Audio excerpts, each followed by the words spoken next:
Let's get into it. We've got Kringvarp Faroe in .fo and VP.fo, all covering a really interesting mix of politics, economics, and even some cultural happenings. Sounds like a fascinating mix. Where should we start? Well, there's this breaking news about a motion of no confidence against a government minister, Ingelin D. Strum. Ingelin D. Strum. Okay, remind me, what's the story there? It's a little murky, but it looks like it involves potential false statements made to Parliament. Oh, that's never good. No, it's not. And get this, the majority in Parliament are pushing for an investigator. Oh, wow, so they're taking it seriously. Yeah, they are, but there's this whole other layer to it. They're being criticized for not being very transparent about the accusations themselves. So it's like investigate, but keep it hush-hush. Kind of. It's raising a lot of questions about transparency and accountability in government. Well, yeah, I mean, shouldn't the public know what the accusations are before a full-blown investigation is launched? Exactly. It's a tricky situation. It'll be interesting to see how it all plays out. Speaking of interesting, what's this I'm seeing about Danish election funding possibly coming from the Faroe Islands? Yeah, this one's pretty wild.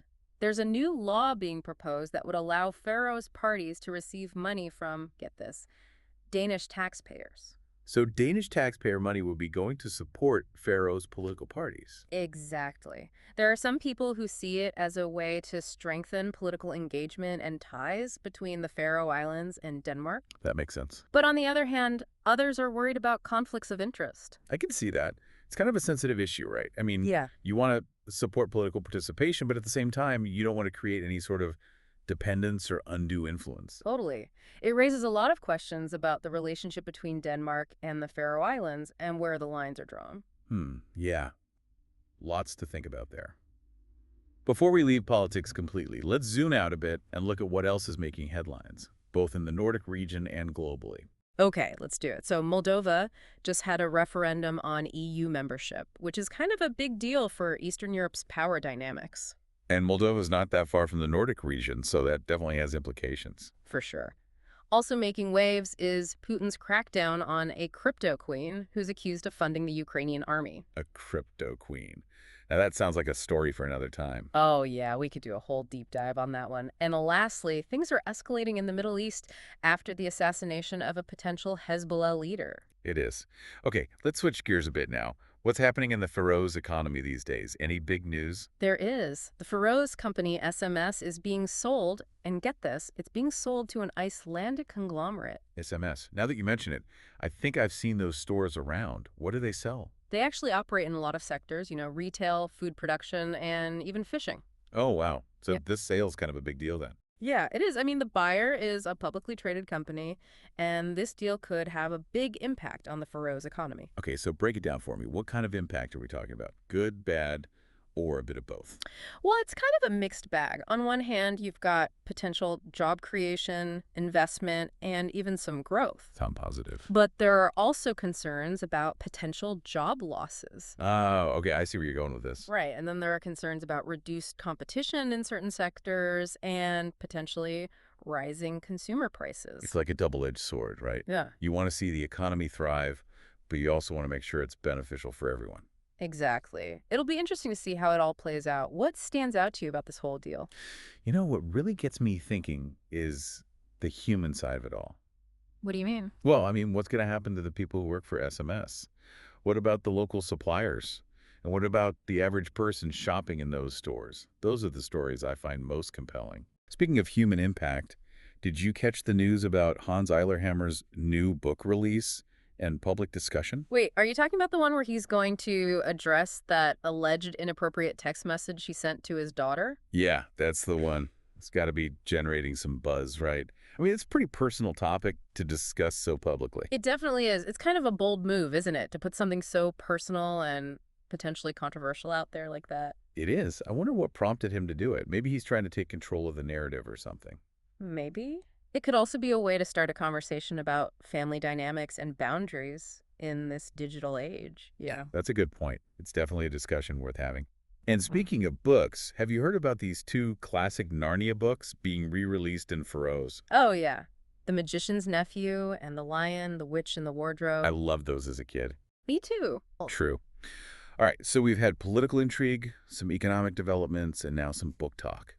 What else is on the agenda for today's deep dive? Okay, so this next story is kind of a bummer, to be honest. It highlights this darker side of our interconnected world. The Faroe Islands European bodybuilding champion, you know the one? Yeah. Well, he's been facing a bunch of negative comments online. Oh, no, really? That's awful. I know.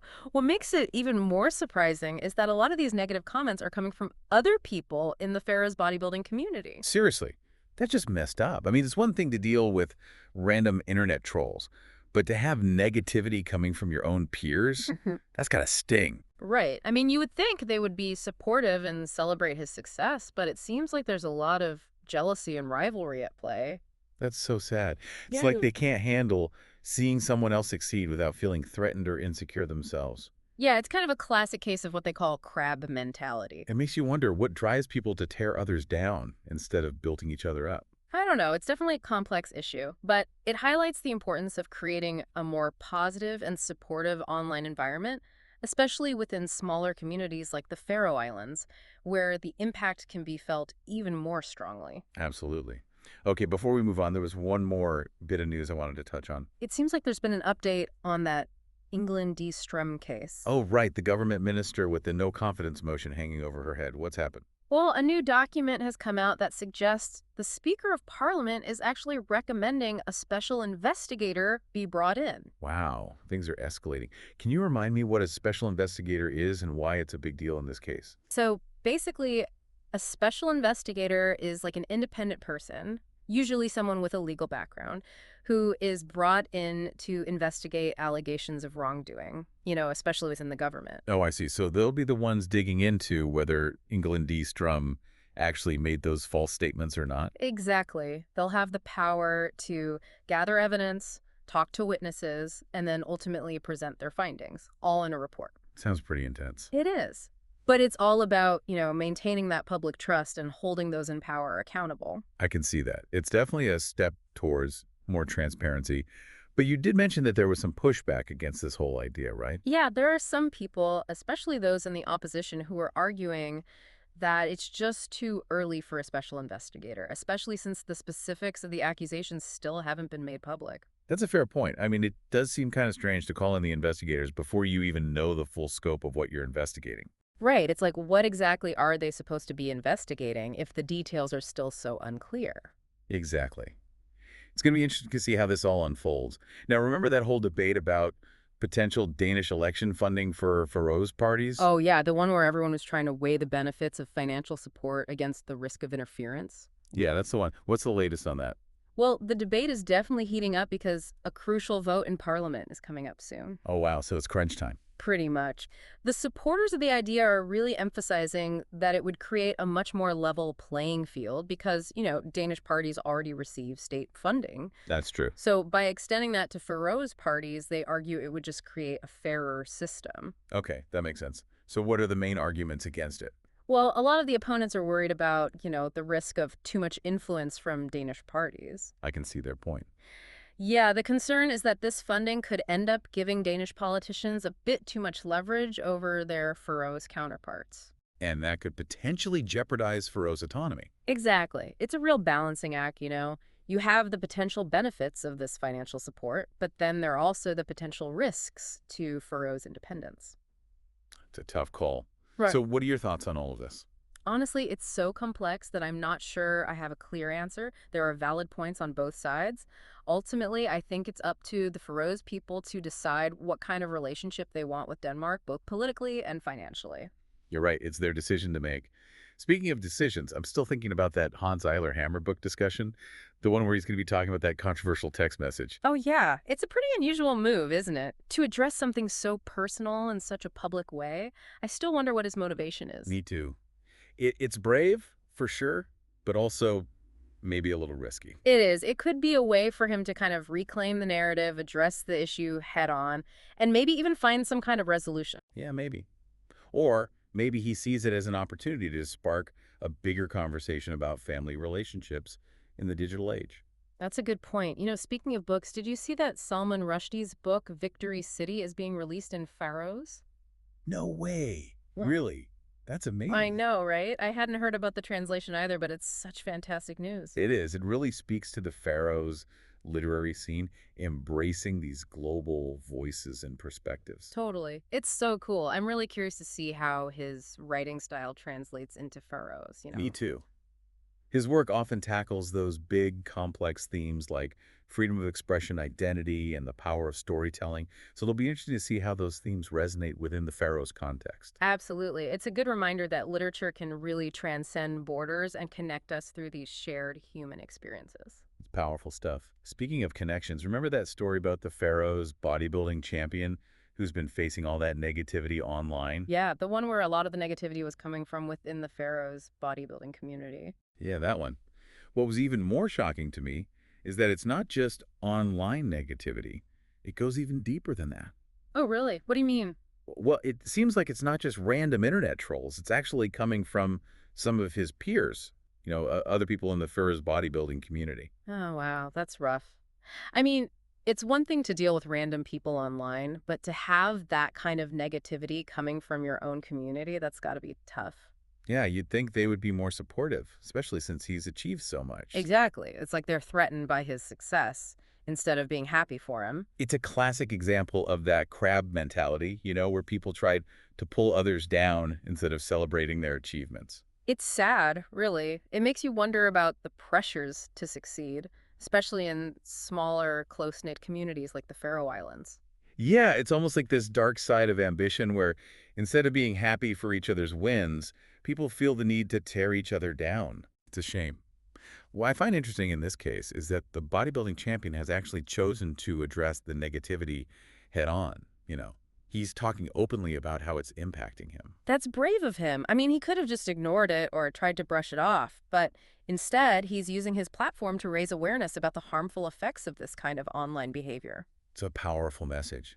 He's basically choosing kindness and support over jealousy and criticism, and hopefully inspiring others to do the same. That's what we need more of. It's a good reminder that words have power, and even though we're online, our actions can have a real impact on others, especially in smaller communities. Absolutely. Okay, let's switch gears back to the economy for a moment. There's been a bit of an interesting development with the sale of SMS to that Icelandic conglomerate. Oh, yeah, the one that had everyone speculating about the impact on the Faroes economy. What's going on with that? Well, get this. The Icelandic company's stock actually went down after they announced the acquisition. Really? That's surprising. I would have thought the stock would go up after such a big purchase, especially of a successful company like SMS. I know, right? It's kind of unexpected. What do you think is behind this dip? It's tough to say for sure, but I think it might suggest that investors have some reservations about the deal. What kind of reservations? Well, maybe they're worried about the risks involved in expanding into a new market like the Faroe Islands, or maybe they think the Icelandic company paid too much for SMS. Hmm. Before we wrap things up, I wanted to revisit one more story that we touched on earlier. The initiative to raise the minimum age for social media use to 15. Oh, right, the one that sparked that debate about the pros and cons of social media for young people. What about it? Well, it seems like a lot of people are worried about how social media is affecting young people, especially their mental health and well-being. Yeah, it's a growing concern for sure. Some countries are even considering raising the minimum age to use platforms like Facebook and Instagram all the way to 15. That's a pretty big step. It shows you how seriously they're taking this issue. I know. It's like social media has become this double-edged sword. Totally. On one hand, it can be great for connecting with people, being creative, expressing yourself, all that. It definitely has its benefits. But then on the other hand, it can also create a lot of negativity, all that pressure to look perfect and have the perfect life online. Absolutely. It's easy to get caught up in comparisons and unrealistic expectations, especially for young people who are still figuring things out. Exactly. So raising the minimum age might be one way to address the issue, but it's not a perfect solution, is it? No, not at all. It's more about finding ways to help young people use social media in a healthy way. So it's not about banning it altogether, but about giving them the tools and knowledge to navigate the online world safely and responsibly. Exactly. We need to have open conversations about the challenges and opportunities of social media. That's such a good point. We need more dialogue between parents, educators, and young people, so everyone understands the risks and benefits. I agree. Education and critical thinking are key here. We need to empower young people to make informed choices about their online presence and build resilience against all those online pressure. Thanks for joining us on this journey. Until next time, stay curious, stay engaged, and keep exploring. And remember, there's always more to discover, more to learn, and more to connect with. Thanks for listening.